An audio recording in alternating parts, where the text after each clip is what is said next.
OPK. Yeah. First of all, how's Reverend Ntim Fordjour doing? I think he's doing well. What was the last time you spoke to him? Last night. Last night. Okay. And he's unperturbed, determined to see this matter to its logical conclusion. I think what the people must understand is that as MPs we have a responsibility. I mean, in Ghana there are three arms of government. I mean, executive, the legislature, and the judiciary. Everybody doing this work. Parliament has a unique responsibility, and that is oversight. Ours is to provide oversight over what the executive does. I mean, they handle the purse, they are in charge of the security of the nation, but they are not above the law. And that is why there's an agency of state or there's an arm of government that has the responsibility to supervise the operations of government. Now, if you come to Parliament, there are committees that work to the Speaker and to the larger extent report to the plenary. And the committee responsible for security, issues that borders on the security of the state, is the Defense and Interior Committee. The select committee, isn't it? It's a select committee, yes. Moreover, if a ranking member, and for that matter, the leader of the opposition on that committee, raises an important issue in Parliament, holds a press conference in Parliament, and raises an important issue like this, you do not chase him in his house wanting solutions. That is not how it works. That is not how it works. Initially, I was excited at the statement issued by the president on his X, saying that there's a need for a full-scale investigation into the allegations as raised by Ntim Fordjour. Granted that at the end of the day, the allegations raised by Ntim Fordjour turns out to be false. Granted, turns out to be false. He has done his constitutional duty, that at the slightest information, he raises the alarm. Because you see, we were in this country. Persons were aided. A woman was aided, went into, carried drugs on a cell, went to Belgium and was arrested. And this dented the image and fight against drugs. And so if a member of parliament sees that there's this suspicious thing that has happened at the port and that is seeking information, his commentary, his press conference were not conclusive. And as MPs, ours is to ask the tough questions, especially on the executive. Ours is to ask the tough questions so that we are all assured of a certain safer environment, assured of an environment that do not breed corruption, an environment that do not breed drugs and all of that. And so if Ntim Fordjour is doing his work and the state wants to invite Ntim Fordjour to provide more information, there are processes that will go about this. Very clear. Article 117, 118 of our Constitution are very clear. It talks about the immunities available to members of parliament, how members of parliament can even be invited by security agencies and all of that. Moreover, just recently, the Speaker of Parliament issued a statement granting approval to state investigative bodies to come to Parliament and interview 2 members of Parliament. That is the procedure. And so if a state institution can write letters to Speaker demanding that I want to interview MP A, I want to interview MP B, why are they not doing the same for MPC? When MPC has not flouted any rules, when MPC is only delivering on its constitutionally mandated duties as a member of parliament. As I sit here, when I see something go wrong, I have a responsibility. And that is why the Constitution protects MPs. That is why things that are said on the floor of Parliament cannot be subject to any criminal investigation. Or nobody can be arraigned before the courts because they have said A or B on the floor of Parliament. That is the power that has been given to Parliament. So why is it that a member of Parliament, rightly so, the ranking member of the Defense and Interior Committee, is doing this work? And today, you visit his house with armed men, get into his house, even without warrant.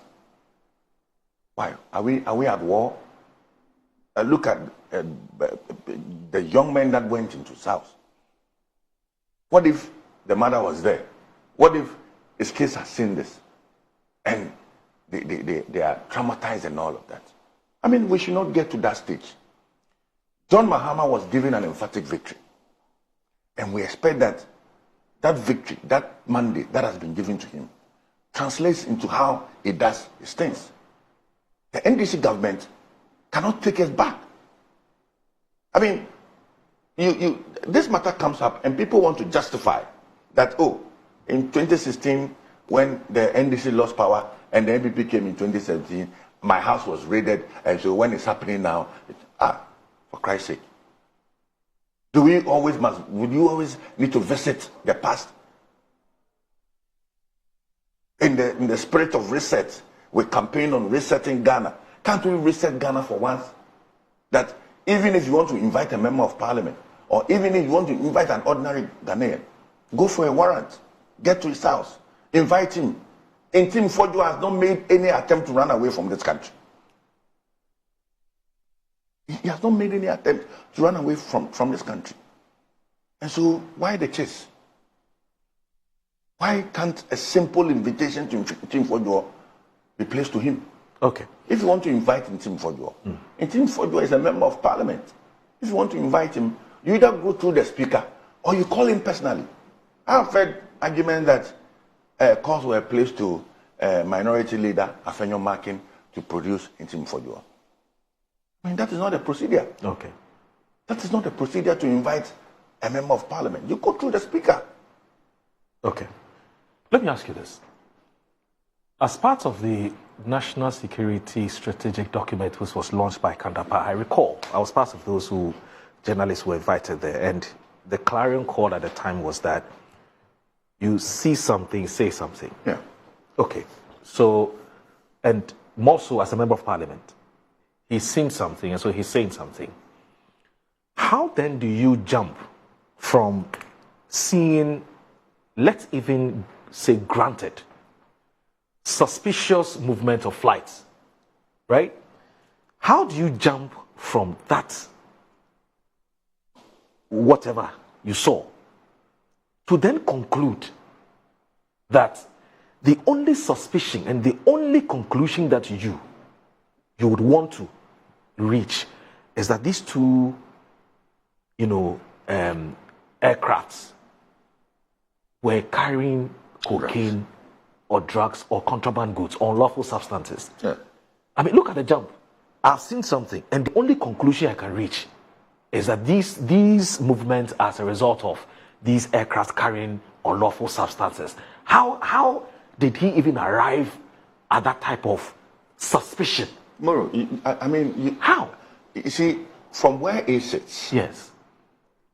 he's more like the shadow minister responsible for defense and interior. I don't have a problem with that. I'm coming. Okay. The information he has, you Yes. don't have it. I don't have it. Kojo does not have it. Okay. Now, I think that Ntim Fordjour is giving respect to the call by the president that this matter ought to be investigated. No, you don't get my And point. that is why he is not coming to town with further information. You don't get my point. I'm saying that. So okay, let me put it this way. Yeah. So couldn't, for instance, Reverend Ntim Fordjour have said, listen, guys, I have seen some disturbing movements of, some aircraft landed, went back, landed for a number of days, etc., etc. And so please, let's find out, first of all, what these aircraft came to do here. Yes. And he's asking for that. How? No, hold on. How? What did they carry? Okay? And what is the justification for carrying what he carried? Rather than, even before we find that out, I'm already speculating that these aircraft carry unlawful substances. May be carrying unlawful substance. Even if it's me, Yes. why would you want to even jump to that type of But it could suspicion? be. It could be. No, it could be. Okay. I mean, why are we allowed politics to cloud everything that we do? I'm just asking. I'm just asking legitimate questions. The challenge is that. Yes. Because Ntim Fordjour raised the issue. Yes. Because Ntim Fordjour raised the issue. An impression is being created that Ntim Fordjour is going after government. No. That's not that should not be the case. No, it's not. No, you see, this whole defense from the NDC and attack from the NDC and politics on Ntim Fordjour is an impression that because Ntim Fordjour belonging to the MPP has raised this issue, and so there ought to be a defense coming from the NDC. Yeah, but did you listen to even his subsequent interviews he granted? That what? He says the government is shielding persons who are, I'm saying that because he has subsequently attacked the government. Because the call by the president for investigation has been flouted by the NDC members. You see, we all must support state institutions. Ntim Fordjour ought to support state institutions. I need to support state institutions. Kojo needs to support state institutions. If I have information that the aircraft that came into this country were carrying drugs, I have a responsibility to report them to state institutions. That is if. But I will not do so. I will not do so when the entities that are responsible for the investigation are even coming at me in a very hostile way. That is problematic. But you see, again, my final question to you before you come in. That's problematic. So he suspects that these aircrafts are carrying contraband goods. So as a member of parliament, don't you think that he should have gone beyond just, even though I had a bit of a difficulty with, first of all, going to the press, but that's fine. It's also an avenue that's available to him. Yeah.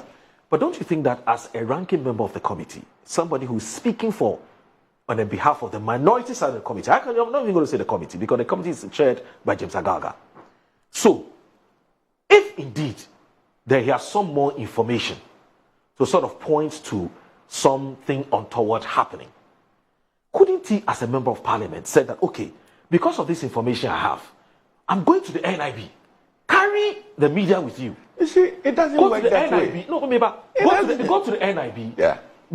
Go to NACOC. Yes. Right? Yes. Go to NACOC. Yes. And do same. Even if you want to stage a PR stunt, just so the system can follow exactly what is happening, because you have something of substance that you want to make available to these state investigative, agencies. Something of substance. We cannot interrogate whether these substances are really credible or not. That's another conversation we can have. But let's say you have something of substance. You take it to NACOC, take it to National Security, take it to NIB and media. We are more than happy to come there and say, this is what I have. Please follow up on it, because I'm worried. As a member of parliament performing my legislative oversight, rather than I have seen aircrafts move up and down, and the only suspicion or the only, conclusion I want to come to is that these aircrafts are carrying unlawful substances. You don't think something is fundamentally not right with that? So I appreciate your understanding. Because he's not an ordinary member of this country. That is why he needs to operate within a certain remit. How? He's written a letter to the chairman of the Defense and Interior Committee, demanding that the Minister for Interior and all agencies responsible be brought before the committee. To date, that has not been done. No problem. But also until that is done, yes, whatever information he has, he'll keep it. But that is the appropriate forum. If you want the MP to be very comfortable, if you want the MP to be very responsive to the demands of the state, come to Parliament. He's operating within a certain environment. He's a parliamentarian. So let the appropriate committee invite all those involved, and he's going to provide his evidence. Now, we've asked them to keep quiet because these are sensitive matters, these are issues of national security, these are issues that border national security. Who's asking to keep quiet? Oh, of course. I mean, everybody is saying that it has to be sensitive and it can affect the reputation of the country and all of that. And so, why is the chairman of the committee shying away from inviting the Minister for Interior to appear before the committee? We are in recess. Over what? But the committee, over what? Yes, over what? Over these allegations. These are serious allegations that are being raised by Ntim Fordjour. But there are credible and incredulous allegations. There are some allegations when somebody makes. Look, so, you seem to be. No, don't get me wrong. I'm not getting you because wrong. Look, the public talks to us. Yes. And they raise a lot of questions. But I also engage the public. Okay. I'm just from my constituents. Right. And my constituents are wondering why the Minister for Interior is failing to appear before Parliament, the Parliamentary Committee responsible for Defence and Interior. Why is the Minister for Defence failing to do that? And all we see is that you'll be there and some footages will be shared. And I mean, how is it that an airplane spoils and people will be there and they'll be taking videos of the process? Are they telling us that the airport is not wired? We don't have CCTV cameras on the tarmac? I mean, why is the airport company not issuing official statements? Why is the NIB not showing us footages of that? That is a sign of worry.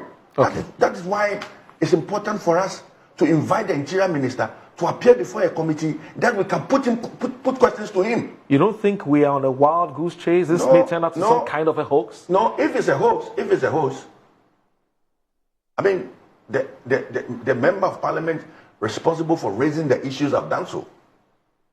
If it's a hoax, let it appear to be so. But that's the bloody waste of everybody's time. No, but if it turns out to be true, then we find ways of remedying the challenges, plugging the loopholes in society. Okay. That is our job.